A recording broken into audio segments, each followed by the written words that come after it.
The first meeting of the tournament between Big Ten and SEC teams. And Florida beating St. John's in their opening round win, and Michigan survivors over Boise State. Battling here in round 2. The rebound there by Loy Vaught.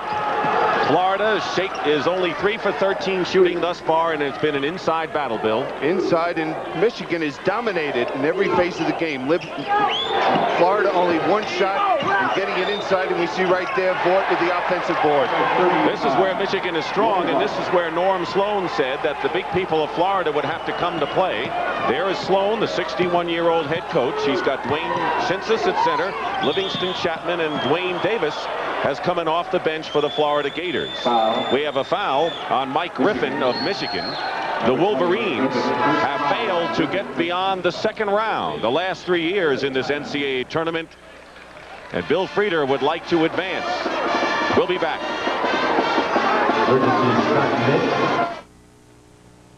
Listen to the heartbeat of America. Now there's a powerful new reason to follow your heart. The new 4.3-liter V6, available in S10 Blazer. 28% more power than before, and 50% more torque. The new 4.3-liter V6, the biggest engine ever offered in Blazer's class. The heartbeat of America. Chevy S10 Blazer. That's today's Chevy truck. Ever since your post office invented express mail overnight delivery, others have tried to copy our Eagle, but it's not so easy. You see, express mail overnight reliability is close to perfect, with the most convenient locations and prices as low as $10.75. About half what most others charge. So we're pretty hard to imitate. So use the original express mail service from your post office. It's like the right girl with the right man, or the right way with the right plan. Take a new step, make your next round. The silver bullet, it won't slow you down. So come on in the Coors Light, it's the right beer now. To the good life, yeah. Good life, yeah. So come on in the Coors Light, it's the right beer now. Two-time Olympic gold medalist Katarina Witt skates in the final competition of her stunning career, the World Figure Skating Championships, next Saturday night. Dick Stockton and Billy Cunningham as we take a look at the West region here in Salt Lake City. Later on today, North Carolina goes against Loyola Marymount, and right now Michigan and Florida battling it out. And Billy Cunningham, Florida does have Ronnie Montgomery back at point guard. He was suspended 1 game for fighting. We have a good deal of battle between Maxwell and Grant, the 2 senior guards, but so far it's been Michigan, but we're playing in altitude today. Playing in altitude, and the players before that last timeout all were holding their pants, bending down on their knees, you know, just gasping for breath, and that's been a factor. It'll be interesting if they'll be able to break through it and get their second win now. Michigan has scored 7 straight points and have controlled the boards. Florida with the ball, Montgomery 0-0. The other guard is Vernon Maxwell with the ball, number 11, guarded by Grant. Shinsis, the 7'2" center, and then off the loose ball, Pat Lawrence scores for Florida. He was out briefly, now back in the lineup. Gary Grant running the show for Michigan right now. The other guard is Mike Griffin. He's 6'7", can also play forward. Mark Hughes, number 55. Ramil Robinson, 21. Griffin misses the shot outside. The rebound by Dwayne Davis. And the other player in there is Loy Vaught, number 35. So a big lineup used by Michigan here. Big factor, Florida wants to stay close and control the tempo. Shinsis shooting from outside. He has been an enigma for Norm Sloan. Recently, he refused to come off the bench late in the game after he was put on the bench, but they seem to have solved that problem. Shinsis 7'2", and Florida needs a big game from him today. And he's come out very aggressive at the offensive end of the court. He's hit 2 for 4 from the field. Vaught with a turnaround shot scores. Loy Vaught, who has been the starter for the last 3 games at center for the Wolverines, already has 5 rebounds and 4 points. Maxwell picked up by Grant. They're good friends. They met before the game. Never thought they'd have a chance to meet each other in competition on the floor, but here they are. Inside, Dwayne Davis scores. They like him off the bench, their top performer. He's averaged 6 points and 5 rebounds in brief action. The earlier game, Rhode Island defeating Syracuse. The last year's finalists, Indiana and Syracuse, have been eliminated as Glenn Rice replaces Mike Griffin for the Wolverines. Oh, we see the Atlantic 10 has a chance now, if Temple can win, to have two teams in the top 6, final 16. That would be a big boost to that conference, Bill, no question. Inside Ford has good position over Davis and scores, and the Wolverines now lead 22-13. Ford can hit you with the jump hook or the jump shot inside. Must force him out on the perimeter. Michigan last year lost to North Carolina in the second round. Florida lost to Syracuse in the Eastern semis. And Rodney Montgomery hits from outside. He's been the point guard for Florida. And it's a 7-point game. Well, if you play against Florida, you want to force their guards to shoot from the perimeter. No one is over 45% at their guard position shooting the ball. And a foul inside. All against Montgomery of Florida. Now here's an example of why you have to force Ford out in the perimeter. There he is catching the ball in the lane area. That's too close. He's just too strong, too good of an offensive player to get the ball that close. All 5 Wolverine starters have scored. Glenn Rice hits, and Rice now with 8 points is the game-high scorer. He was the Big Ten scoring champion and only the 4th Wolverine to achieve that feat. Well, so far, Florida has allowed Michigan to get anything they want to, any place on the court offensively. Michigan. Gary Grant. First foul on Grant. Second. Takes the foul. That's the first foul on Grant. There is Vernon Maxwell, be watched by Grant. Grant, one of the best defensive guards in the country. And he's matched up against the young man, Vernon Maxwell, who's the second leading scorer in the history of the SEC. So far, it's been an inside affair, and Michigan has had the advantage. Davis, double team, finds the open man, Livingston Chapman. And Chapman misses. He's been a big-time scorer, hasn't had a chance to handle the ball much. A 3-on-2 break, Michigan, and Glenn Rice on a feed from Gary Grant. Well, everything's going wrong right now for Norm Sloan. He wanted to control the tempo. He wanted to be in a position, he said, in the last couple of minutes where it was a close game, and they had a chance to win. Right now, it's all Michigan. Grant nearly stole the ball, and now has Montgomery trapped inside and is taken down by Ramil Robinson. 2-on-1. Mark Hughes. The big question coming into this game when you looked at Michigan, would they come with that intensity and concentration which they lacked in their last ball game against Boise State, and they're showing they're ready today. They can frustrate you, the Michigan Wolverines. They run hot and cold, and right now they're red hot. Second ranked in field goal percentage in the nation, behind Arizona, and for good reason, Bill. Good reason, and one player there, All-American, right here, Gary Grant is recircled here, will do 2 things to get an easy 2 points for his ball club. Number 1, he was the leader in the Big Ten in steals, and we see right there the quick hands. And now watch him look over the court, see Glenn Rice, and there he is finishing off the 2 points. 15-2, Michigan on the fast break, and Gary Grant already has 6 assists in the ball game. We mentioned Glenn Rice and Grant. They were 1-2 in Big Ten scoring. The first teammates ever to finish 1-2 in the Big Ten scoring race. Into the ballgame is Terry Mills for the Wolverines. Maxwell in the lane, and it's blocked, and goaltending is charged against Mills. Credit the basket to Vernon Maxwell. Yeah, but Bill Frieda won't be upset about that because he sees Terry Mills aggressive in there at the defensive end of the court. And if there's one question mark so far in this young man's career, is that intensity, and he's showing it today. Ramil Robinson, Glenn Rice, Roy Vaught, watched closely by Dwayne Davis. And we see Norm Sloan has changed his game plan. Glenn Rice with the jumper. They wanted to play a 1-2-2 zone, but because of Michigan's effectiveness, they've had to come out and match up man-to-man. That was Glenn Rice who hit the basket. He has hit his last 6 shots. And the layup inside is missed by Maxwell. And Dwayne Davis on the follow. Into the lineup is Clifford Lett for the University of Florida. He was forced to be the off guard, and Maxwell the point guard against St. John's. So Ronnie Montgomery goes to the bench. Sat out 1 game on the suspension. Open is Mills. And Terry Mills hits outside. He had a year off as a Proposition 48. and his best style is facing the hoop, but he's young, a sophomore from Romulus, Michigan.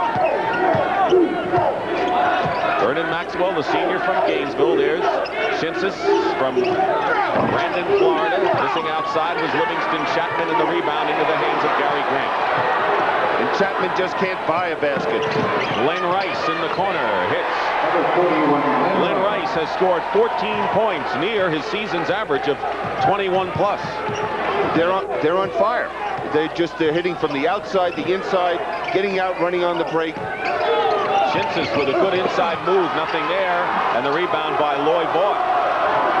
So we talk about a hot and cold Michigan team, and they are running on all 8 cylinders so far. And they were in their last ball game against Boise State, up by almost 20 in the second half, and end up letting Boise State get back in the ball game. It's a 2-point game. Rumeal Robinson, nice inside, sophomore from Cambridge, Massachusetts. And Norm Sloan calls a timeout. The Michigan Wolverines were kind of lethargic in the first game of this tournament, but they're up off the bench and cheering on with a big 36-19 advantage. Now, in the left-hand part of your screen, watch Dwayne Shinsis. I think Galen Hall, the football coach, might be interested in a field goal kicker. That's a new way of playing defense. We want to remind those of us who are in the Duke SMU viewing area that they will be leaving us in a few minutes to see another game of special interest in their local areas, and you'll be kept up to date on the progress of this game with scoring results and highlights. Wendell Jenkins in the ball game, misses outside, so Norm Sloan going deep into his bench, and there's Michigan still running. Vaught fighting for the loose ball. Rice missed inside. Rumeal Robinson finds the open man. Good pass, and Glenn Rice hits. Good pass by Rumeal Robinson.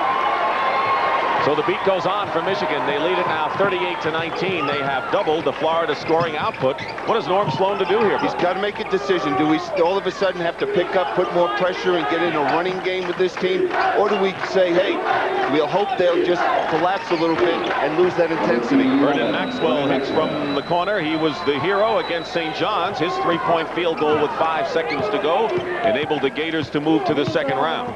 So right now, Michigan's playing scary basketball. Robinson goes in and scores unmolested. He got around Wendell Jenkins with ease. Bill Frieder's team is rolling. They're looking to get to the third round into the regional semifinals for the first time in 4 years with a victory here. Wayne Davis from the baseline. Davis, a 6'7" freshman from St. Petersburg. But now Florida's just got to get it going defensively. They're allowing this Michigan team to do anything, any place on the court. And there's another example. Vaught going in for the easy 2. They're getting the ball down on the blocks in great position almost every time. All they've got to do is turn around and put it up. Yeah, they're not even having to make 2 passes to get something. They're just looking right inside, or they have the wide open jump shot on the baseline. And a foul called against Terry Mills. Michigan, by the way, has connected on 16 of their last 19 shots. Number 52, Terry Mills, has the first foul on Mills. Now watch Rumeal Robinson just penetrating right down the lane. No one stepping over, giving any help, looking to draw the charge. That's just an acrobatic shot, too. Livingston Chapman has come in for Florida, and Mark Hughes into the ball game for Michigan as Wayne Davis goes out of the ball game. Davis has scored 6 points off the bench. He's given Florida whatever offense they've had. Shinsis misses a hook shot, and the rebound down in the hands of Glenn Rice. Now Rumeal Robinson. He's got Mills, Rice, Griffin, and Hughes. Jenkins loses the ball to Robinson. It's a 3-on-1, and Jenkins fouls, and he had to be a little frustrated on that play at midcourt. He was, but Rumeal Robinson just read the play beautifully and stepped in there and was able to make the steal. Now watch this defensive play here by Chapman coming over from the weak side. That's what we didn't see the last time when Robinson went to the basket, and there's the steal by Robinson. Clifford Lett reports into the ball game for Florida. He's a 6'3" junior from Pensacola. Wendell Jenkins, a freshman, leaves the ball game. By the way, David Dodge, Bob Garibaldi, and Gene Mangiar are the officials working today. As Glenn Rice hits again, he has 18 points.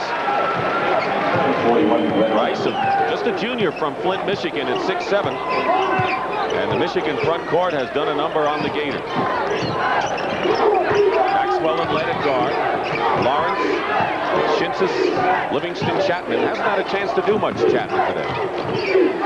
Maxwell goes inside and draws the foul. Rumeal Robinson. Foul. Robinson is a sophomore from Cambridge, Massachusetts. Number 21, Rumeal Robinson. First foul on Robinson. He had 9 points and 8 assists in the opener against Boise State, and he'll be replaced by Gary Grant. Now here's where the leadership has to come into the picture for Florida with Vernon Maxwell. This was a team that's had all sorts of problems during the course of the year, and before the SEC tournament, they felt that the leadership of Vernon Maxwell stepped forward, and it's got this team going in the right direction. Pat Lawrence goes out, Dwayne Davis is in, and for a while you wondered whether the Gators as a team wanted to have a leader. And that was the big question. You know, Vernon said yesterday to us, you know, I wanted to be the leader, but just now the team is willing to accept him as that leader. He's been invited, by the way, to the Olympic trials. No surprise for the senior from Gainesville, Florida. Makes 1 out of 2. First free throws in the ball game for either side. Mills against Shinsis. Terry Mills. I don't know a team in the country that has the offensive power inside that this Michigan club has. When you can go to Vaught, you can go to Mills, or you have Rice that can go inside or outside, can hurt you in all areas down low. This Michigan team has come to play with a lot more fervor than they showed against Boise State when you mentioned they had the big lead and then squandered almost all of it. Vernon Maxwell with a nifty move inside.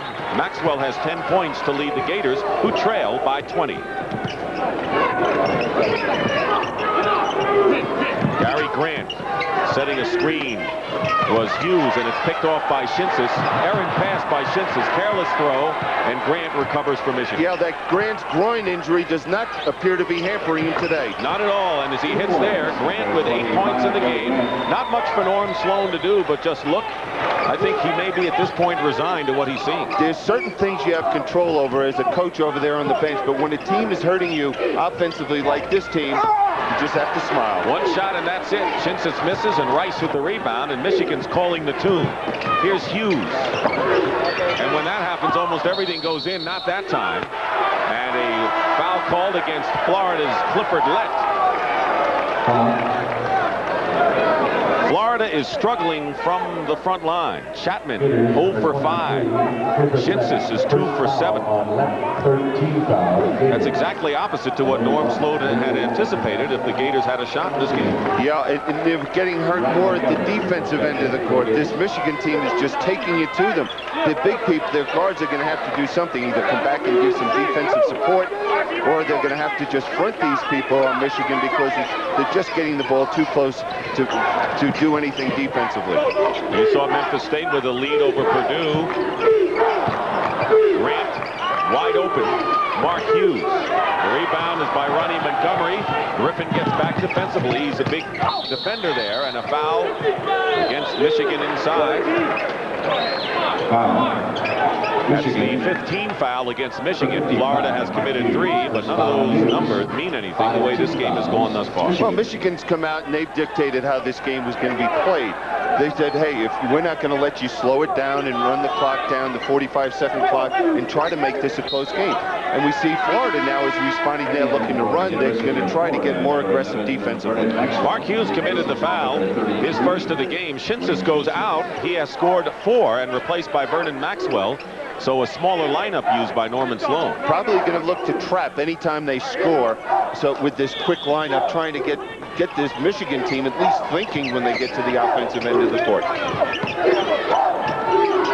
Davis, Hughes defending well, but a good shot by Dwayne Davis. 20-point lead, 3:14 remaining in the first half. It's been all Michigan. Florida never had the lead in this game. For our viewers in the SMU Duke viewing area, they'll be leaving us to see another game of special interest in their local areas. They'll be kept up to date on the progress of this game with scoring reports and highlights. Michigan, Michigan.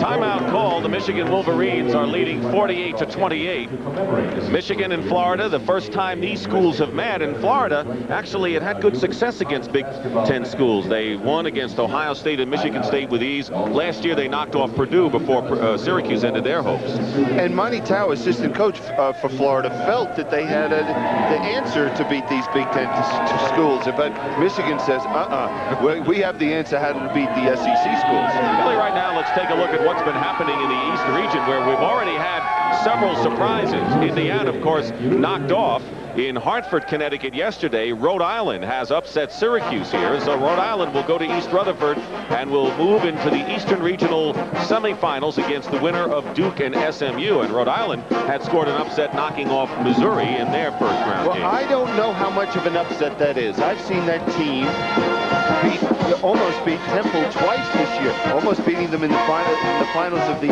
Atlantic 10 tournament, and also up in Rhode Island. So this was a much better team and just didn't get the national exposure. You got a point. Let's take a look at some of the games that you'll be seeing later on today on this very big day of basketball and second-round action. Of course, right here at the Huntsman Center, the North Carolina Tar Heels against Loyola of Marymount. They are an exciting team, finally getting their day in the sun today. Oklahoma against Auburn, DePaul against Kansas State, and for the viewers on the West Coast only, you'll see the game between Louisville and Brigham Young from Atlanta, Georgia. And we're going to be following Purdue and Memphis State. Close first half battle thus far. Purdue, the #1 seed in the Midwest region. Montgomery and Lett, the guards in there. Maxwell, actually a three-guard offense used by Florida, with Chapman and Davis, and a turnover inside. The last thing that Florida can afford, trailing by 20. Yeah, but with this lineup, they're going to have to be more aggressive out on the court, pick up, be active. There we see the turnover. Maxwell against two defenders and a foul. But Michigan got back defensively. They quickly had two people back. They're doing everything right. Well, Vernon Maxwell was very fortunate he got that foul. And right now, we're going to send you to Jim Nance in New York with Michigan leading Florida 48-28. Jim? Right, Dick. What a great start by Bill Frieder's team there in Salt Lake City. Right now, we're going to take it to South Bend, where the top seed in the Midwest, Purdue, is struggling against Memphis State. This is midway through the first half. The Tigers leading Purdue by the score of 19-18. Again, about 8 minutes left in the first half there in South Bend. Let's join Bert Lundquist and Tommy Heinsohn with the call. We welcome those of you who have been watching the Florida-Michigan game, where Michigan has a 20-point first-half lead. Ours is a little tighter here in South Bend, Indiana. 19-19, Memphis State and Purdue. Vern Lundquist along with Tommy Heinsohn as Brent Munt is fouled by Steve Scheffler. Well, so far in this game, Memphis State has really been able to use their quickness, particularly on the press, and force Purdue into their half-court game. Purdue normally feels very confident that they can score in that half-court game, but they have been missing what normally for them would be automatic two-point shots. 7:24 to go in the first half. The largest lead in the game has been 4. That enjoyed by Memphis State twice. Purdue just came back to tie it up on a free throw. We're at 19-19. MSU about to inbound as you look at senior Troy Lewis. MSU hitting 45%, Purdue only 29%. They've been very frigid from the field in the first half of the first half. Purdue's been able to solve that zone press pretty effectively so far, but they have not been able to score layups off it. And I think it's because their foot speed isn't as good as Memphis State's is. Brett Munt. And that puts Memphis State back on top by 2. Nobody is able to stop him getting where he wants to get. McCants wants the ball for Purdue. That's the way it's gone most of the day. And Scheffler is fouled by Ballard, who becomes the first player in the game to pick up his 3rd foul. Well, he's very active underneath there, but and a shot blocker. All I had to do is give him a fake. I think that's how he lost his hair. Somebody from Denny Crum's Louisville team, huh? Ballard is one of those who came on, was not expected to be a key contributor this year, but Memphis State lost Marvin Alexander and Sylvester Gray, 2 starters, back in December because they had been dealing with an agent, and Ballard suddenly was inserted into the starting lineup. He and Dwayne Bailey. Now Scheffler gets the first of 2. This free throw to tie for the sophomore from Ada, Michigan. important in their scheme of things because that allows them to get McCants out of the game or give them some versatility to play McCants and Scheffler together. 21 all, 6:40 to go, first half. Along the baseline, Dwight Boyd back to the freshman guard, John McLaughlin, who has back in the guard position now. They're going to work Mudd again. He quickly kicks it back outside to Rodney Douglas. Great pick from Brent Mudd. And the shot is good. Boy, he leaned his body into that pick. That's called a hard pick. And they didn't switch out quick enough to get to Douglas, who was a lefty, and didn't get to his shooting hand. 6:10 to go, first half.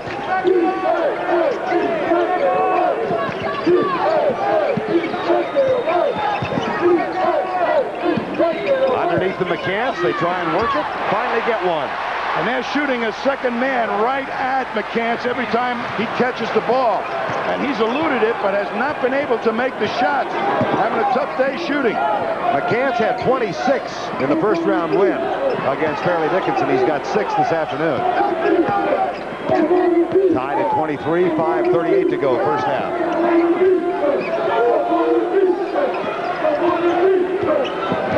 Purdue man-to-man right now, and they will come out and deny you if at all possible. Rodney Douglas went up, had his shot deflected, finds Ballard for 2. He doesn't score that much either. I don't think they look to have him shoot unless it's a desperation shot. Stevens for 3, no. That is the 8th three-point shot that Purdue has tried in the first half. They've hit only 2. John McLaughlin, that's off the mark. Here comes Mitchell, but Purdue slows it down. Mitchell got away with a walk. Boy, and they got 5 guys back faster than Purdue got 3 guys up to the court. This has not gone Purdue's way. Scheffler.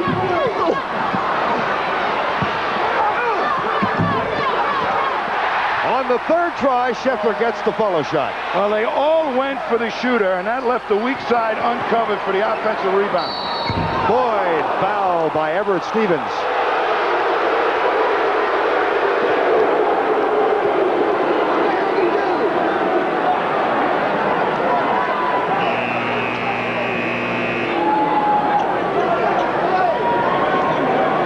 Katie registering his opinion.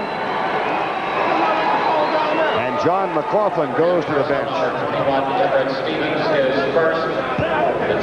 Dwight Boyd, senior from Memphis, will be at the free throw line where he's hitting 90% for the year. 105 out of 117 in regular season play and 6 of 7 in the first night's win over Baylor. Now Scheffler is out. Jones is back in, and Tony Jones comes in for Purdue. Dwight Boyd, 6 points, 2 assists. You better rotate your people if you're going to play Memphis State, because they will wear you down, and their object is to get you to think twice as fast as you normally do. And that's very difficult for a tired ball player. Odds are good he'll make the next one. He's hitting 90%, as we said, for the year. A lot of teams in the tournament this year counting on up-tempo games to do exactly what Memphis State is doing to Purdue. Make you think twice as fast and make mistakes. Memphis State is enjoying themselves on their trip to South Bend. They have a 2-point lead. 4.5 to go, first half. Joyce Athletic and Convocation Center on the campus of Notre Dame University in Notre Dame, Indiana. A part of South Bend. We'll develop that story a little later on. Memphis State shooting 50%, 11 of 22. Purdue now hitting 32%, 8 of 25. MSU has a 2-point lead. And here's the press again, but was so effective against Baylor. That hasn't been that big of a factor today. No, it hasn't, but they use that in the second half more often than not because they don't want you looking at it and have time to do something in the locker room. They want you to try and solve it in 1-minute timeout. Lewis has a man open. Stevens underneath. We're tied at 27. Elliot Perry gives it off to Rodney Douglas, who had a career high of 22 in the first round. Here's Munt. That's only his second miss. He's 4 of 6 in the field now. That ball deflected. Kip Jones. It's a 3-on-3, and they come back to reload in half court. Lewis. Memphis State, 3:40 to go, first half. Perry for three. Tony Jones rebound. They will do that off of their fast break. Purdue has had precious few fast break opportunities themselves. They defeated the front end of the press, but they don't have the speed to attack the hoop. Tony Jones just inside the three-point line. That's for three. Troy Lewis. He's got 13 of the Purdue 30 points. When you leave him, it's 2. Or sometimes 3. From the corner. That's for 2 points. Ron McClain, a freshman from Horn Lake, Mississippi, into the game. 30-29, 2:50 to go in the half. Lewis peeks inside at Kip Jones. Foul away from the ball on Ballard. Or is it McClain? It's McClain. Duke with an early lead over SMU in the first half down in Chapel Hill. And Rhode Island earlier today knocked off Syracuse, joining Murray State and Richmond as surprise winners. Their win is in the second round. Rhode Island people are going to spill off into Connecticut, Massachusetts, the Atlantic Ocean. Watch out. Down in New Jersey in the Meadowlands. Kip Jones gets a rare free throw. And I say rare because for the season, he's hitting 40%. So that's the reason for the ovation. It's sometimes painful to watch this young man shoot free throws. He sure has his troubles because I think he's really defeating himself psychologically now. It looks like he has a fairly decent stroke, but he gets so hyped up and so anxious during the course of a ball game, you got to calm yourself down to be a good foul shooter. That's a little more what the Purdue fans are used to. 31-29, 2:40 before halftime. Underneath the Munt. For three, McClain. That's for 2, I beg your pardon. Dwight Boyd works the baseline, cans the jump shot. And that is his shot, but Munt is doing a fantastic job keeping the ball alive and giving a sensational inside play. McCants. Oh, terrific play by Kip Jones. He may not make free throws, but boy, does he bang the offensive glass. Purdue back on top by 2. Here's Boyd. Off target, Jones at the other end. Now Purdue in transition. Tony Jones.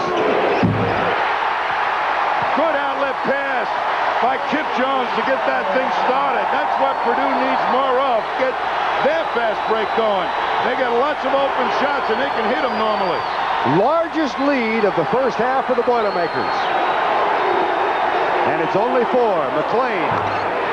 That's for 2. He was on the line. You can't stray too far away from him. He's too big to stray away, and he's got a good leap to get that jump shot off. McCants kicks it back out to Tony Jones, and it's off his foot. McCants is having a really poor first half, but he gets that basket. I'm being a little frustrated because as soon as he catches the ball, they're running a second man at him, and that's destroying his concentration on his move. McClain is hit, too. He goes back to Perry.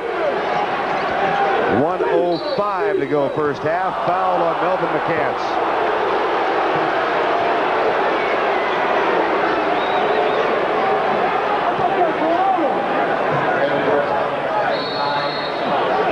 Steve Ballard will come back in for Larry Finch's MSU team, and Brent Mudd ought to get a nice hand for his contribution as he gets a rest. Boyd has 10 for Memphis State. Lewis with 13 for Purdue. And Rodney Douglas goes to the free throw line. Right now, Memphis State does not really have any bulk out there whatsoever to do a job on McCants. Ballard is real skinny. McClain is real skinny. And Douglas, they're going to have to rely on the quickness of their leap to try and control the boards. Now Purdue with a chance for its biggest lead of the first half. Tony Jones looks inside, gives it off to Everett Stevens. And they look again at McCants, and it's taken away. Jones gets it back, traveled. There are 2 guards have such great hands. Watch Boyd. Now, you think of Elliot Perry, but Boyd can go and get it away from you, too. You just put it there for a half an instant, and he's going to swipe it away. Shot clock shows 38 seconds. It's even with the game clock.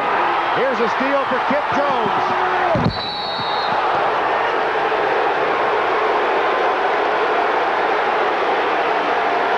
Pretty good percentage played by McLean with a foul because it sends Jones to the free throw line again.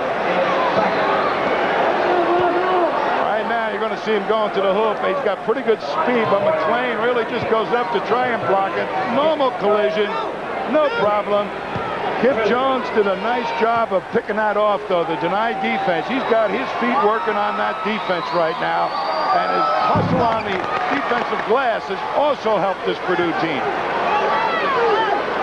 Katie wanted the intentional foul on that last play by McLean, didn't get it. It would have meant that Purdue had the ball after the free throw. He gets 1 of 2. And the lead is 5. That is the largest lead for Purdue in the first half.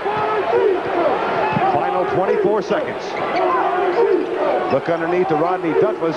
Jones is doing a terrific defensive job on him. The double team out of bounds. Purdue gets it. Boy, McLean just got double teamed, and they rotated Purdue, the top of that defense, over, and it was a very good pickoff. Aggressive zone defense. I think I just saw Gene Katie say to Joe Forte, "Excuse me." In the heat of the battle, that's a nice touch and unexpected. He coaches basketball like a football coach. He has them working on their footwork all the time, even in the pregame warm-up. One of the few teams I've ever seen do that before a game. Perry steals it. Been a hard-fought battle for the Boilermakers, but they come back and lead by 5 at the half. That's the end of the first half with our score. Purdue 38, Memphis State 33. CBS Sports coverage of NCAA Basketball Championship will continue after this message and a word from your local station. The NCAA Basketball Championship is sponsored by McDonald's. It's a good time for the great taste of McDonald's. The Century 21 System, the largest real estate sales organization in America. And by Pontiac Grand Am, a true driver's coupe built with a feel for the road.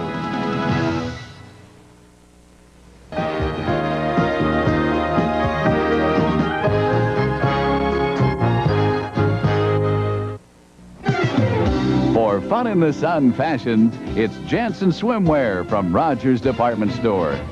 Jansen Swimwear has it all. Style, color, and lots of fashion appeal. See what's really new and exciting for the beach scene. Look for Jansen swimsuits in today's hottest colors and designs. If it's new in fashion, you'll find it in the ladies' sportswear department at Rogers Department Store.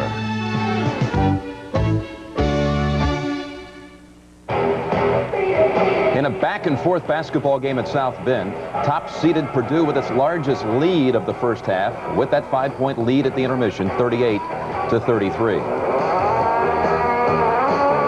And welcome back live to New York. Jim Nantz along with James Brown. This had been promised to be the wildest weekend ever of college basketball in the tournament. And already the 2 finalists from last year, Indiana and Syracuse, are now out of the 1988 tournament. To lead off the second round, Rhode Island today eliminated Syracuse 97-94. Tom Garrick leading the way with 28 points. Earl Duncan had a chance to tie it with a 3-point shot at the buzzer for the Orangemen. It was close, but it didn't fall. And Rhode Island wins and awaits the winner now of the SMU Duke contest at Chapel Hill.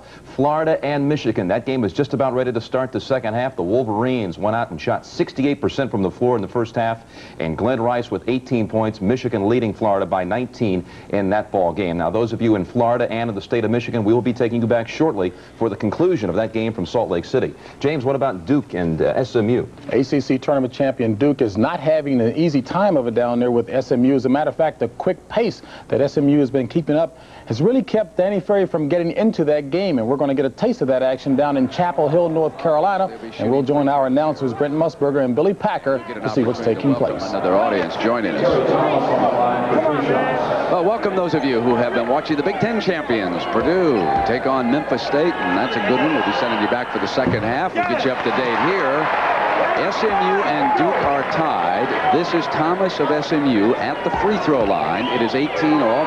Billy, why don't you give the newcomers a little bit of an overview of what we've seen here so far? Well, what I think we've seen is that SMU has been able to control the tempo of the game as far as Duke has not been able to put any pressure on him. Cato Armstrong and Alexander in the backcourt with Longino have really done a good job getting their offense going, and Duke hasn't been able to mount any attack, particularly with Danny Ferry on the bench. And Armstrong shaken up a moment ago. He is over on the SMU bench. Did not appear to be serious. He banged up a leg, saving the ball that had been thrown inbounds. These are the Blue Devils out here with Strickland. This is Snyder, the point man now. Abdelnaby, Ricky, and King down on the inside. King wants to pass, and traveling is called, or was there a foul? There was a foul down away from the ball. Good rotation on the ball, and Bricky held his ground so that he was able to create a passing lane for the passer. Real good job. That's the first on Longino. 15 foul on SMU here in the first half. 6 on Duke, 19-18. So unusual to come to the Dean Dome and see all these Duke sweatshirts in the audience. This, of course, the home of the North Carolina Tar Heels. Abdelnaby, and he has contributed 2 field goals off that Blue Devil bench. Makes the team a lot bigger. He was a high school All-American out of the state of New Jersey. Has really not done as well as people expected so far, but in time it may come. Alexander running the team now. McKinney has it knocked free. They get it back into the hands of the left-hander, and King got a hand on the ball. Great defensive player, Billy King. Pass up the floor to Strickland. He comes crashing in, and he fouled and it put down. I thought it was a charge. I thought Putty got there in time, Brent, but that's not the case. Dave Bliss would have to. I think he likes my call as well. Boy, they might have called Putty to lean a little bit, but he was there waiting on him.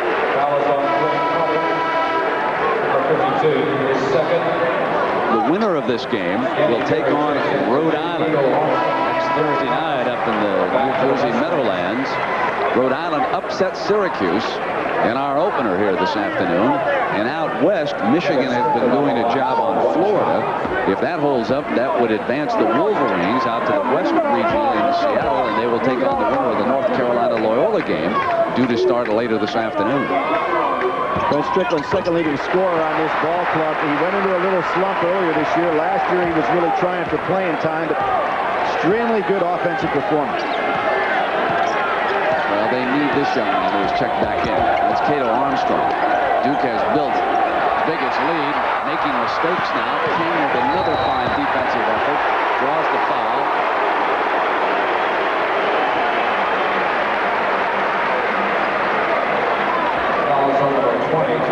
So, update on what has happened here earlier today. It was 97-94 Rhode Island over Syracuse. The Orangemen missing the 3 by Earl Duncan at the buzzer that would have sent it on into overtime. Derek Coleman fouling out of the game. Tom Garrett, Rhode Island's guard, with a spectacular show here this afternoon for Coach Tommy Penders.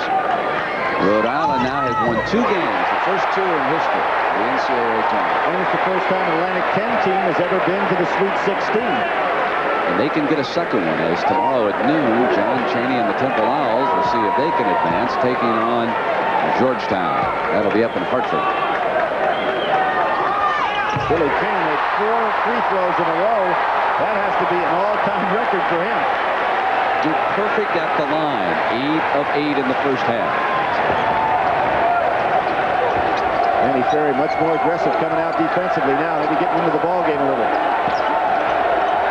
Ferry, after resting, back on the inside here for the Blue Devils. Good aggressive defense. Armstrong not there. Thomas rebounds. Missed the layup, but stayed with it and drew the foul. There's good inside blocking out that time by Thomas. He had Ferry and Abdelnaby on his hip and never did let him get on inside position. Mike Krzyzewski not liking that at all, because although his team is not that big, they rebound fairly well, because normally they have excellent block out. McKinney replaces Longino for the Mustangs. And back in for the Blue Devils is Henderson. Well, Mike Krzyzewski's already gone 8 deep on his ball club, and he really uses these fellows with revolving door policy. Extremely deep ball club. Halfway through the first half, 25-19, make it 25-20 on that free throw. There's that knee brace worn by Thomas. Number 2 rebounder in the Southwest Conference. That's why he does so well getting that inside position. It's nice to have a big guy throw over the top of the press. Into the hands of Snyder, who whips it quickly to the open man underneath, and Strickland hits the layup for the Blue Devils. All right, and we'll keep you updated on that game. And Jimmy, for folks who may not know much about SMU, they're one of the best perimeter shooting teams in the country. And although they're shooting 58% in the first half, they cannot play a half-court game with Duke because Danny Ferry will get involved. They've got to keep that pace a fast one. All right, James, updating the story now in Salt Lake City. They've begun the second half between Florida and Michigan. And again, it's Michigan all over the Gators there at 64-44, about 17 minutes left in that contest. And again, from Chapel Hill earlier today, it was Rhode Island over Syracuse. Another significant thing about this win, an Atlantic 10 team beats a team from the Big East. Atlantic 10, when it's stacked up against the Big East, has always felt like it does not get the credit it deserves. Tomorrow, another Atlantic 10 Big East matchup as Georgetown will go against Temple. All right, for those of you in Florida, Michigan, we'll take you back to that ball game. The rest of you will be returning to South Bend for Memphis State and Purdue when we continue on the road to the Final Four in just a moment.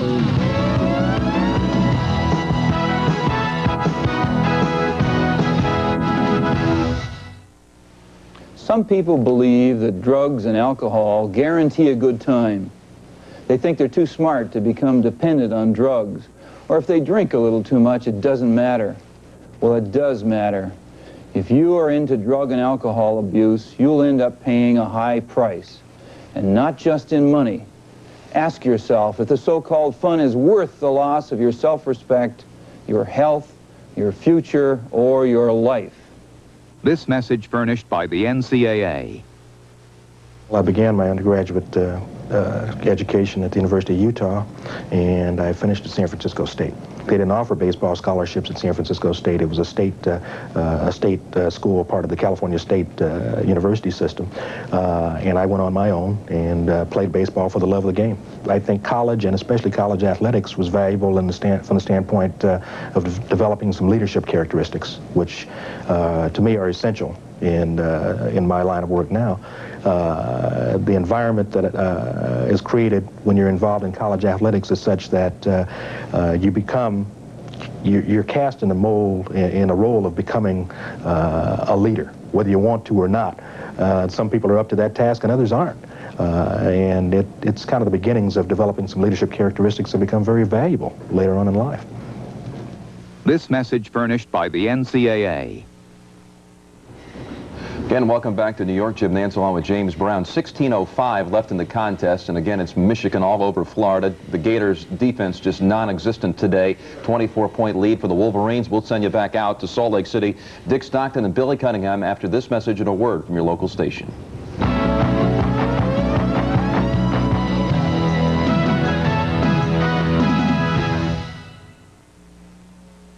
To go in the second round West Region matchup, dominated by Michigan 70-48. They led by 19 at the half, stretched it to 24. Now it's a 22-point game. It has been a game in which the Michigan Wolverines have been writing the textbook on power basketball at both ends. Dick Stockton and Billy Cunningham, and the Wolverines have had good position, and you're looking at exactly what they've been doing all game, Billy Cunningham. That's their 20th field goal within 5 feet of the basket so far in this ball game. That tells the story. The shooting percentage is 71% for Michigan. Many of them have been layups. The rebounds, 2-to-1 edge, and every phase of the game has been dominated by Michigan. Vernon Maxwell just hit a three-point shot for Florida. He is their leading scorer with 17. Dwayne Davis off the bench has scored 14 for the Florida Gators. As you look at Duke's lead over SMU, Glenn Rice has 26 points to lead the Wolverines with a great front court effort from Terry Mills and Lloyd Vaught, each with 14, and Gary Grant has 10 points.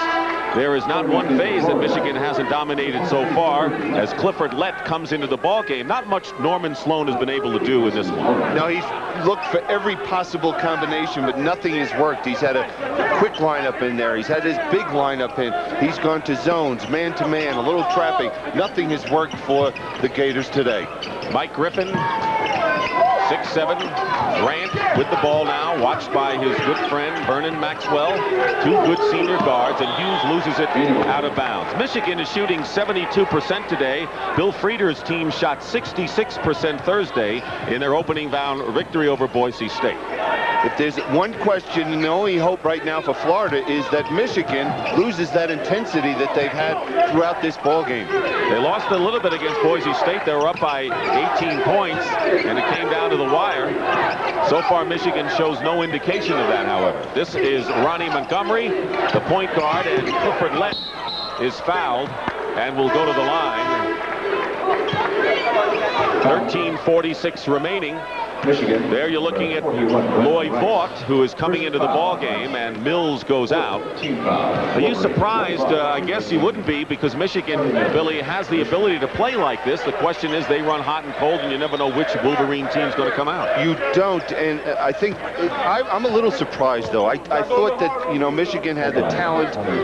Would they have the intensity? And if they did, they could beat this ball club, but I never expected them to jump out as quickly as they did and to dominate this ball game. You know, I don't think anyone in the country picked this team to get to the Final Four. But if this team continues to play at the level they're playing at today, there's no question they can get to that Final Four.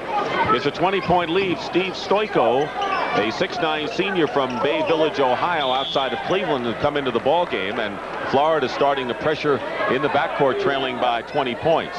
Storyline here, of course, is that the Michigan Wolverines have failed to get beyond the second round in the last 3 years of this tournament. So they're trying to set a little bit of a precedent for Bill Frieder, who hasn't tasted the regional semis in his career yet. Here's the trapping defense. Grant, good ball handler, slowed with a groin injury, but he hasn't shown it today. Lloyd Vaught from the corner. He has been red hot. Vaught with 8 for 8 from the field and 16 points, and he's not known as a scorer. I can't remember ever seeing a front line show the versatility offensively as well as defensively in this college game. And Chapman going up is fouled by Hughes. Here's what's at stake for the winner of this game. A trip to Seattle for the West Regional semifinals next week against the survivor of the second game coming up here at Salt Lake City, North Carolina, against exciting Loyola Marymount. So the Wolverines will try to move another step as Dwayne Shinsis, the 7'2" sophomore, comes into the ball game for the Florida Gators. He has scored 8 points thus far, and, you know, not to his discredit, really has been just part of the group that has been outclassed by the Michigan team. The only one that's been able to perform well today is Vernon Maxwell for this Florida team. Livingston Chapman, a freshman from Lakeland, and a very outstanding player, one of the top freshmen in the nation. He got off to a very slow start. He did not hit a shot in the first half, now has 7 points in the game. He's a young man that has a lot of knee problems. As a matter of fact, he feels the whole summer he has to spend on rehabilitating his legs. Hughes goes baseline and makes a terrific move. Mark Hughes. So we have seen Lloyd Vaught and Mark Hughes, two big men, 6'8", 6'9", both seeing a lot of action. And Vernon Maxwell hits his second three-point basket of the game, and he's got 20 in this contest. Now this is about the point in that game against Boise State where Michigan fell asleep and Boise was able to cut the lead to 2 points. Grant has his shot blocked inside by Shinsis. Chapman gets it out to Vernon Maxwell, and he's fouled by Hughes and hits the deck. A hard hit by Vernon Maxwell, and you don't want to get close to Mark Hughes, who helps him get up, and there was no harm done and meant on that play. Here's the good defense by Shinsis, and here they get that outlet pass out, going strong to the basket. Vernon Maxwell. Hughes trying to make the play and get a piece of the ball, but got a lot of Maxwell. Hughes goes out with his third personal foul. Maxwell is all right. And replacing him is Terry Mills. So here is Vernon Maxwell on the line, the hero of the victory over St. John's with his three-point basket with 5 seconds to go. Billy mentioned the second all-time leading scorer in Southeast Conference history. Misses the first free throw. Mike Griffin will check into the game for Michigan, and Gary Grant will get a rest. Grant goes out having scored 10 points, 11 assists. Purdue has opened it up against Memphis State, the top seed in the Midwest region, leading by 12 now.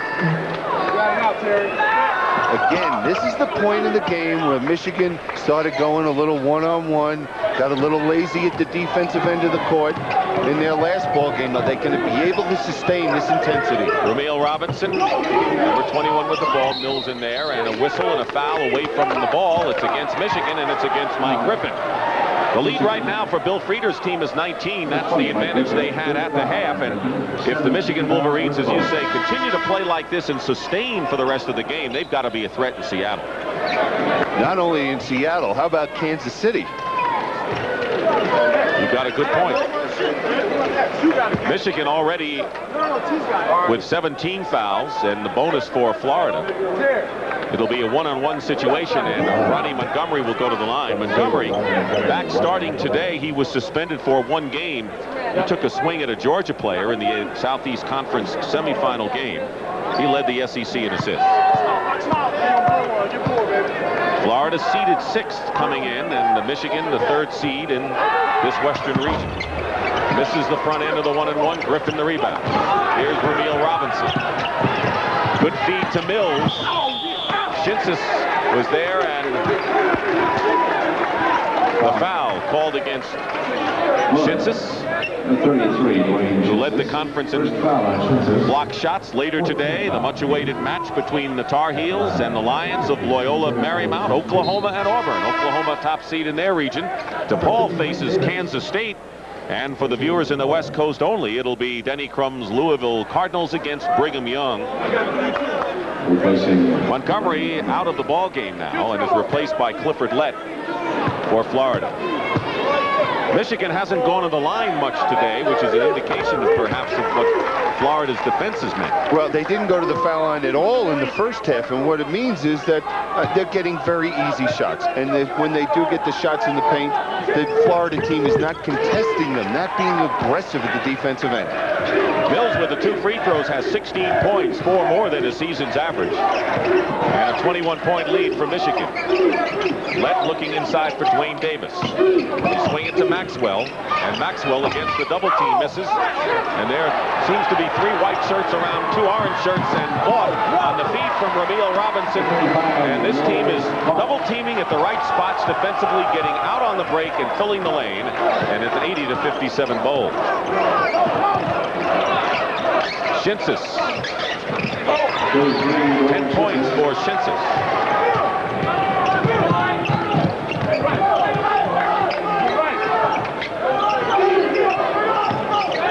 Good patience by this Michigan team, making that extra pass at the offensive end. Rice wide open. He has 26 points, misses there. With Montgomery out of the game, that means Maxwell will go to the lead guard position. Against Mills, Shinsis scores again. He's in 2 now in a row from both sides on the baseline. But the lead is 19 with about 11 minutes remaining in the second half. Rumeal Robinson lost control of the ball, recovered nicely, and draws the foul as Stoiko gets set to come in. This is the way you'd like to see your team run the fast break. Get the defensive rebound, make the outlet pass to the lead guard, and here's the bounce pass to the big guy, and he goes in for the easy 2. Michigan 19-3 on the fast break. And going to the bench is Bill Frieder. J.P. Oosterbaan, a 6'10 junior from Kalamazoo, Michigan, replaces Mike Griffin. Here is Rumeal Robinson. His first NCAA postseason game against Boise State. He had 9 points and a fine 8 assists. This is the front first shot of the 2-shot foul.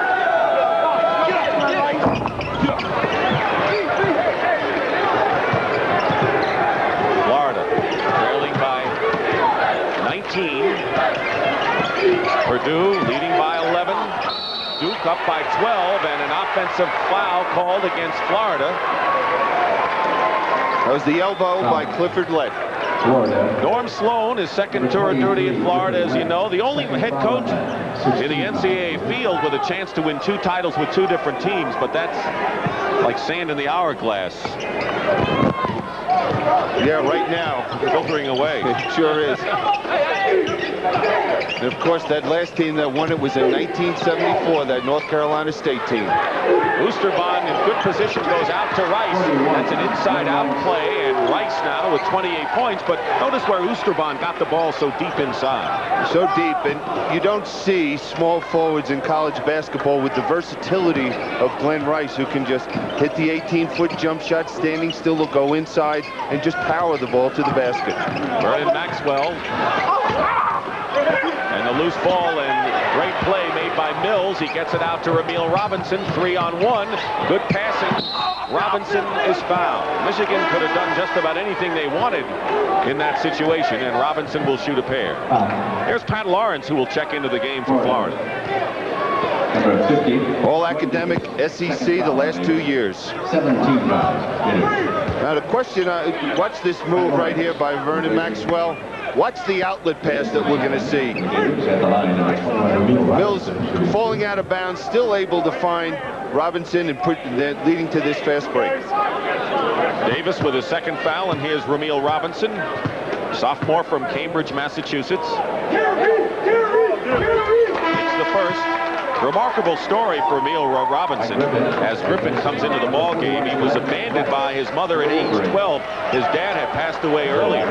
He was left on his own, and he slept at friends' houses, and he made sure that they were just about the same size as Ramil so that he could wear their clothes. He was finally adopted by the Ford family in Cambridge, Massachusetts, and they deserve a lot of credit.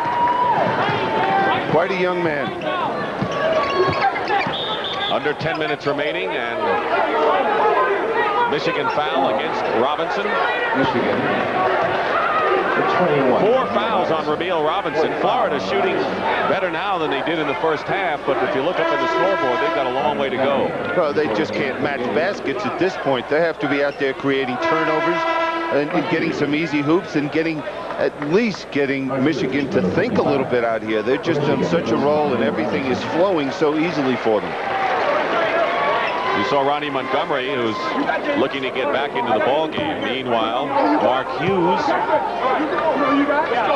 has checked in for Michigan. Here's Clifford Lett, who started against St. John's when Montgomery was suspended. He's a good long-range threat and a physical guard, a good three-point shooter.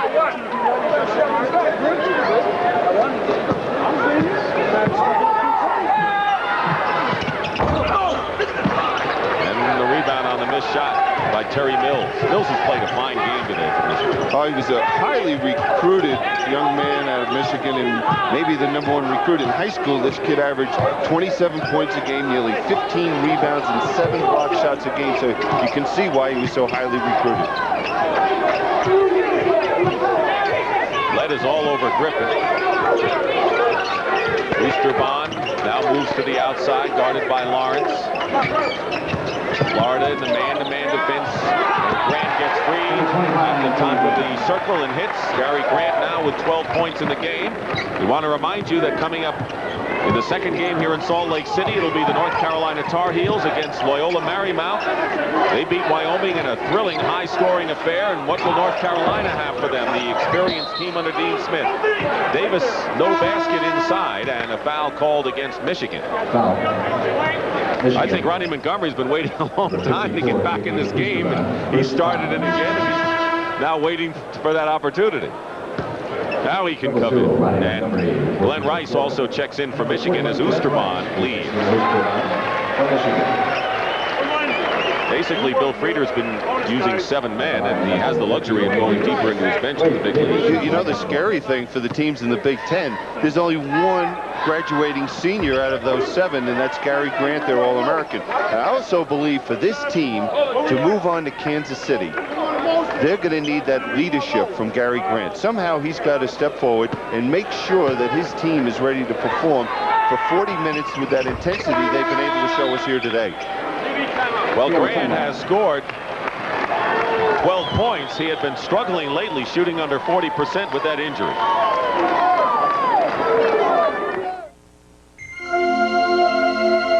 With every Budweiser enjoyed, the promise endures. The promise of genuine quality.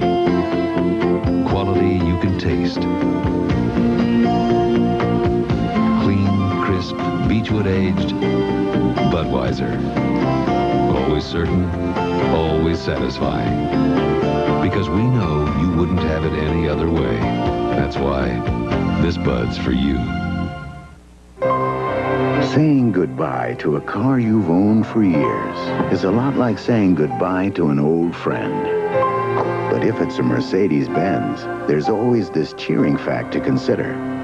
Over the years, Mercedes-Benz automobiles as a line have retained a higher percentage of their original value than any other make of car sold in America. And that can make the sorrow of parting a little sweeter. How to shave a giant. Avoid big trouble. Use the Gillette Good News Plus disposable. It's got the Lubra-Smooth strip, so the comfortable shave for a giant is this little guy. Good News Plus from Gillette. She calls me Mr. Irresistible. Who can resist the smoothness of an Noxzema shave? It's medicated. So close, so clean. Noxzema. She can't resist her Mr. Irresistible. She's determined and ready.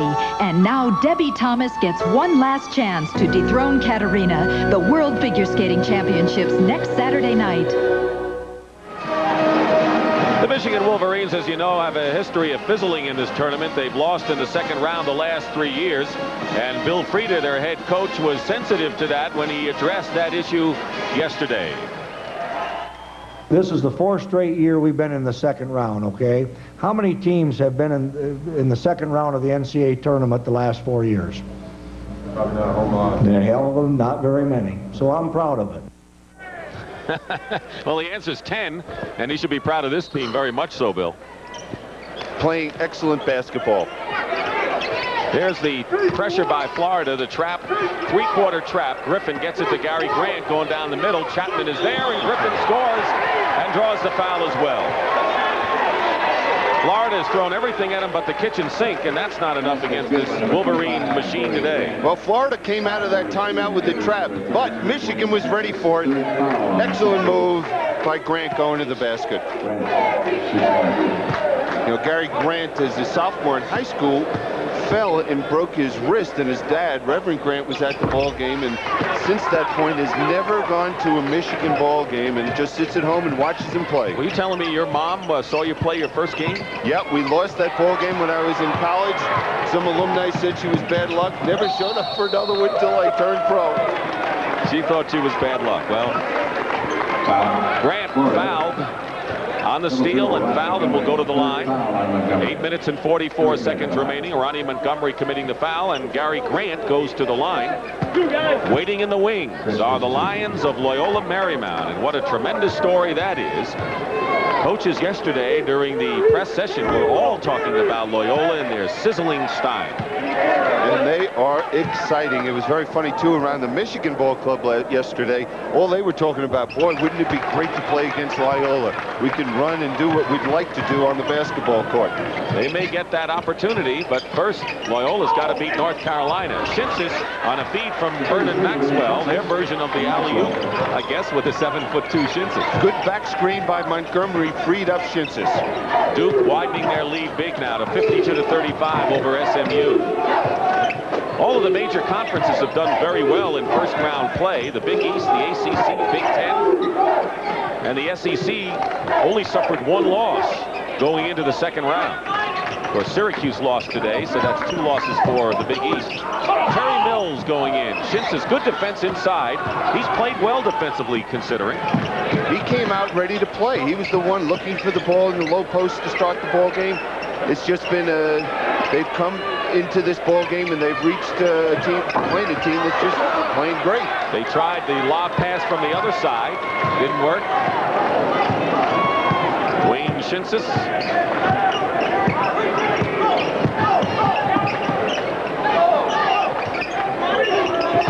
.90-66, Glenn Rice. Three-point shot for Rice, who has 31 points. His season's high, 40 against the Gophers of Minnesota this season. that hand of his has not bothered him at all today. He had 10 stitches in his hand, putting his hand into the dishwasher. I don't know what was in the dishwasher, but he got 10 stitches doing it. I'm sure they were dishes. Lloyd Vaught's coming in the ball game for Michigan, and Clifford Lett checks in. Mills goes out. Rumeal Robinson also gets the call. Montgomery out there, and just a downer of a day for Florida. 23-11 right now. They were 4-4 in their last 8 games prior to this tournament. Beat St. John's. Shinsis turnaround, and Dwayne now with 16 points. He and Davis have 16, and Maxwell leads with 21, but a somber Florida bench. And it's a shame because to start this game, Norm Sloan felt he needed a big game from Shinsis. And he's gotten a decent game from Shinsis. And, you know, this kid has been rapped about, well, you know, if you go out and you talk to him or bang him, he just disappears during the course of the game. But today he has played exceptional basketball. Chapel Hill, North Carolina in the East region. Duke is leading SMU. Rhode Island already with a surprise trip, you might say, to East Rutherford and the Eastern Regional semifinals this week. Duke with a lead over SMU. Rhode Island has knocked off Missouri and Syracuse. Do you think Mike Krzyzewski ever thought in his wildest dreams that he would be looking at the University of North Carolina's basketball court as a home court 8 miles down the road from Duke with that rivalry? Strange things can happen. Duke at Tobacco Road. Chapman lobs it in between Davis for the basket, 94-70. I'll have to say this for the Michigan Wolverines. You pointed out the juncture in which they started to experience lapses against Boise State. They're not lapsing so much in this game. None. Just playing, and everybody is contributing and has had that intensity. Lloyd Vaught, second effort, tips it up again. Finally, Shinsis brings it down. Get it out to Lett. Michigan has been back continually defensively, even with the big lead. Chapman, an air ball. He has struggled today. Double team Maxwell.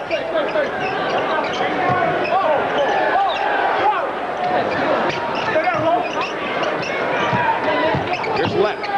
Going to the hoop, basket good, and a foul with under 6 minutes to go in the second half. You know, just looking out on this court and seeing these two exceptional guards in Vern Maxwell and Gary Grant going head-to-head. I wonder if George Thompson would like to see these two playing for the Olympic team. As John Thompson feels that, you know, he's going to be looking for the outstanding players, and here are two exceptional players, and I think they would complement each other playing together. I think you're right, and of course, Maxwell already has received an invitation to compete in the Olympic trials. He's 6'5", good quick guards. You saw Oosterbaan replace Mills. 5:40 remaining, second half. Here's Rice with Oosterbaan setting a screen, and another three-pointer. That's the third of the game for Glenn Rice, who has 34 points. Everyone always talks about the blue chippers on Bill Frieder's team, but Rice was not highly recruited. He almost went to Central Michigan.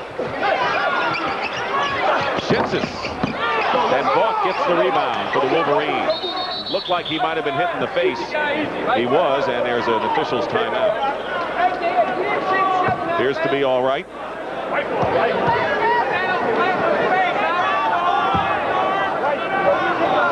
Let's see, right there, finger right in the face by Clifford Lett.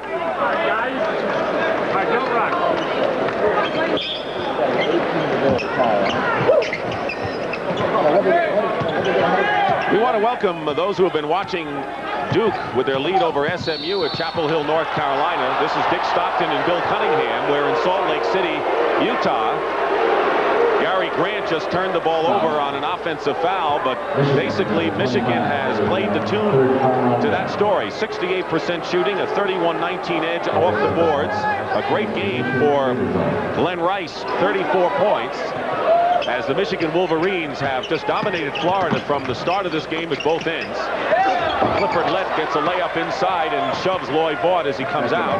But it's been all Michigan today, Bill. They have dominated in every phase of the game. Their front line have just excelled offensively, doing the job on the defensive boards, and Grant has been able to, I think he has 12 assists so far in this ball. They pick up another one right here. Rice missed the shot. Lloyd Vaught is hit by Lett. Both teams are in the bonus right now, and so Lloyd Vaught will go to the line. Michigan will move to the semifinals of the Western Regionals. First time they've advanced beyond the second round in 4 years. Bill Frieder, who has won 20 or more games the last 5 years, and that's never happened in Michigan's basketball history. Yeah, I think it's that yellow towel he has over his shoulder now. That was given to him by the University of Michigan alumni. They call it maize, you know, up in Ann Arbor. No, they call it yellow in my neck of the country. They call it maize. You know, we were talking about the yellow, gold, yeah, but you know it's maize, M-A-I-Z-E. That's the official color, and I think they're the only school in the country that calls that color maize. You know, I learned something around you every day. Now you're putting me on. 4:42 remaining and a timeout, and Michigan set to go over the 100 mark. You hear the thunder, the call of the road. No time to wonder, you gotta go. Aggressively styled and powered to match. That's Grand Am. Get on your Pontiac and ride,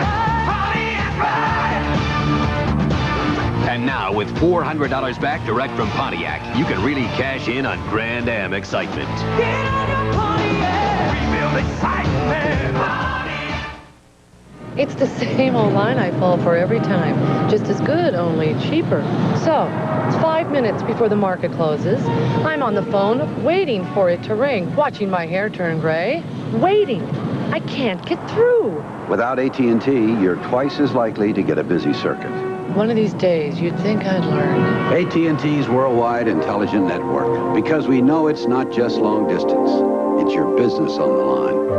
AT&T, the right choice. How to shave an angel. For heaven's sake, use the Gillette Good News Plus disposable. It's got the Lubra-Smooth strip, so the comfortable shave for an angel is... this little devil. Good News Plus from Gillette. James Garner's brother. I'm Jack Garner. I'm no movie star, but my investment firm, Dean Witter, still treats me like a leading man. You're somebody, Dean Witter. A member of the Sears Financial Network.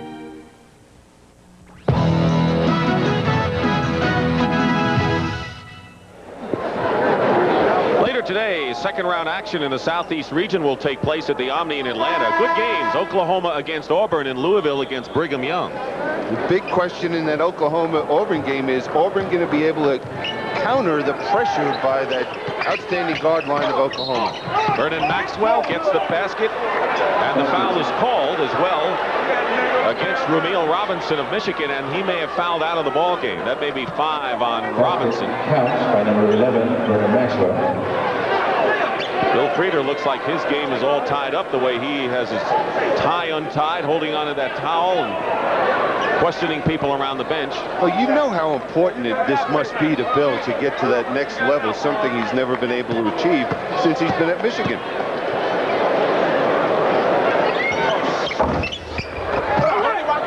Maxwell misses the free throw. He has scored 23 points. That's more than a season's average of 20.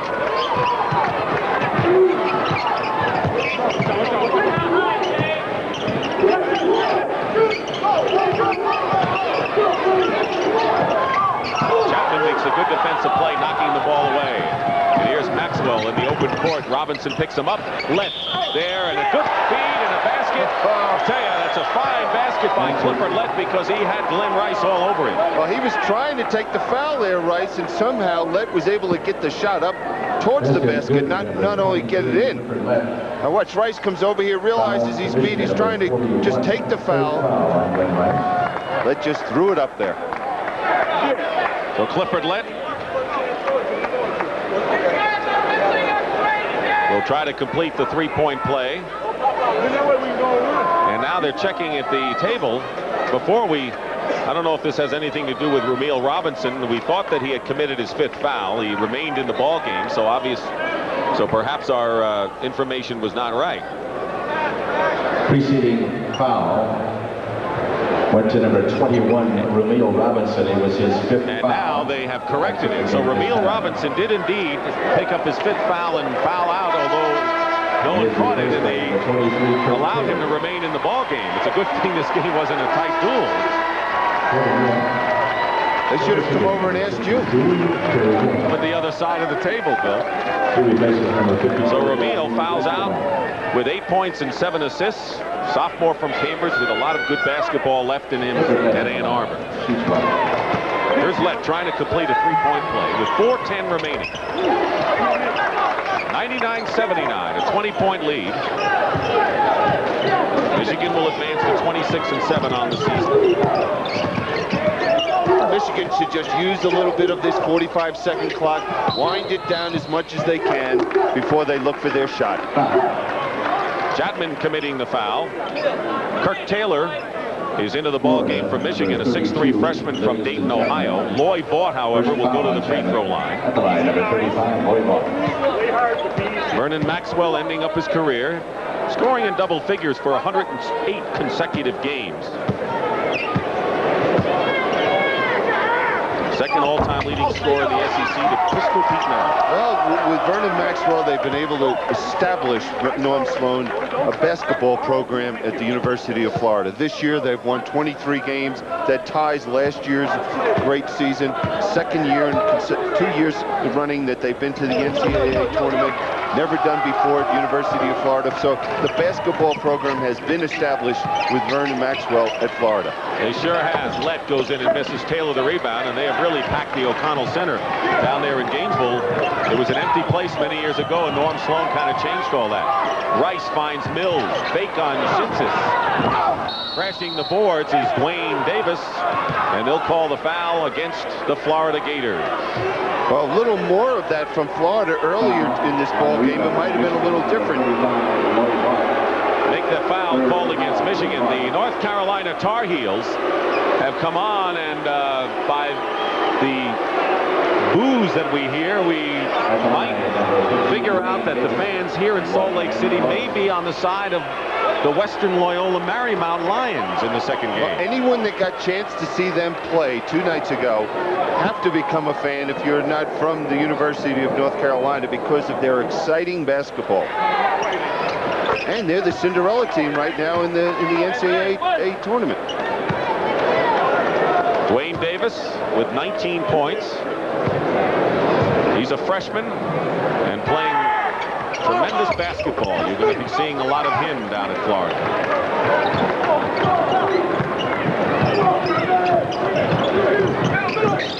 Rice, Mills, now coming around is Gary Grant. That's a 2-point shot just inside the line. Grant with 19 points, so this is his best scoring effort in the last 5 games. You know, sitting over on the bench, Norm Sloan would love to see this game get over with. I'm sure he's proud of the effort he's gotten from his team now. Flipper Lett sees the ball run off, and he'll go to the line. And, you know, the fact that they made it past the first round against St. John's was good, considering all their off-the-court problems, which apparently brought the team together at the last minute. Yeah, and there's a man, you know, he's a tough guy, Norm Sloan. I mean, he knows what this program needs and how you're going to build it, and he's not going to let people go in their own direction. Everybody's got to march to Norm Sloan's decisions. Timeout with 3 minutes and 10 seconds remaining. If you could ask for the compact truck that sets the standard for quality, the truck everyone else is still trying to catch, Toyota Standard Bed. Now who's looking out for number 1? Toyota. Let's go. I can't. I gotta cut the grass. Maybe tomorrow will start. It'll start. Come here, I'll show you.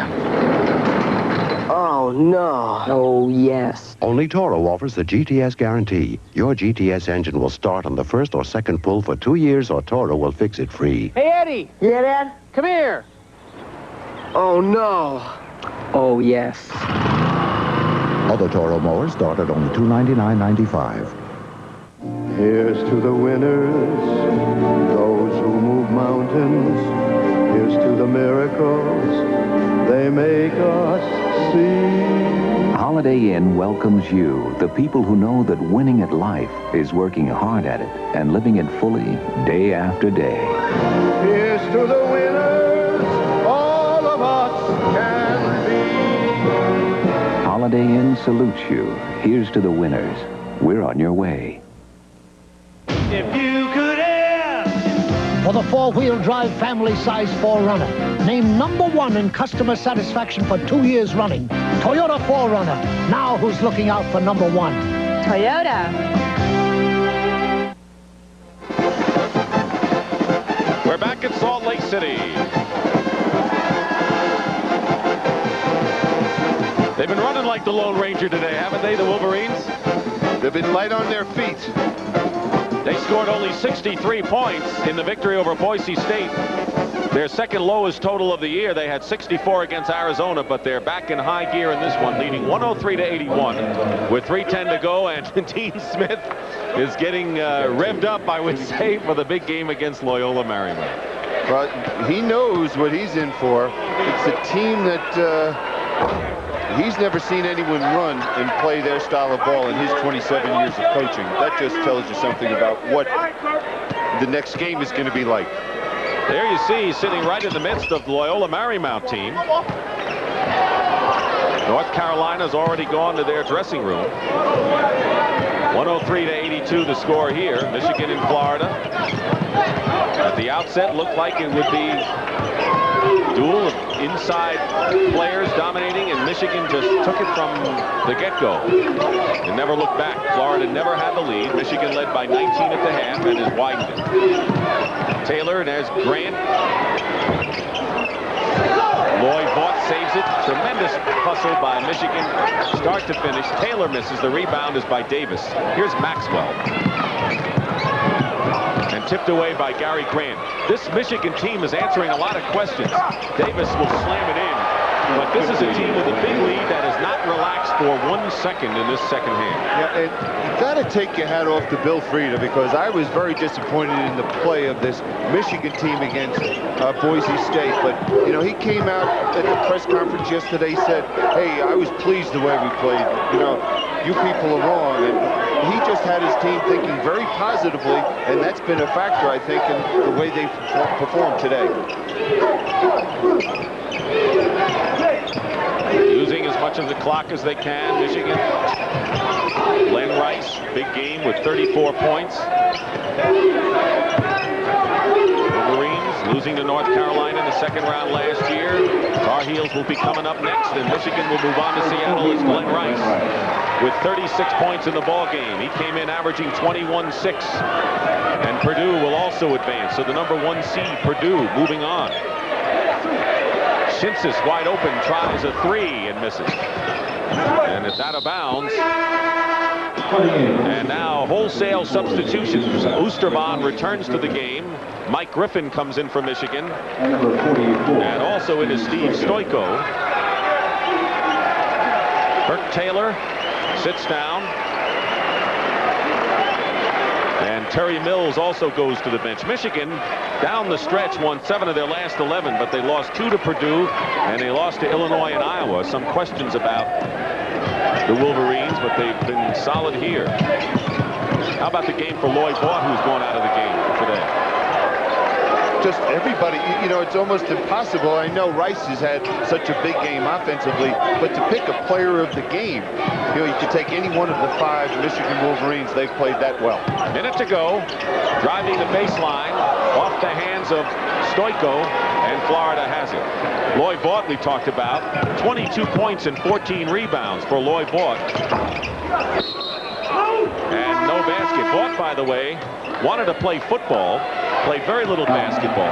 He is a junior, but a sophomore eligible. And he's just learning the game, and he's learning it fast. Gary Grant is going out, but he'll play another game at least before his career is over. Yeah, his friend at the other end, Vernon Maxwell, this is his last one. The two friends were reunited before the game. In fact, what did Maxwell say that Grant called him early yesterday morning just to check in and see how he was? Yeah, woke him up. There you can see the tremendous balance by the Michigan scoring today, led by Glenn Rice. Great rebounding edge, and Norm Sloan, a veteran coach of 14 years, knows reality when he sees it. Yeah, I think he knew reality in the first 10 minutes of this ball game, that this team just was too much. And there's Vern Maxwell leaving the court, the game. He has nothing to be ashamed about this game. He's just had a great career.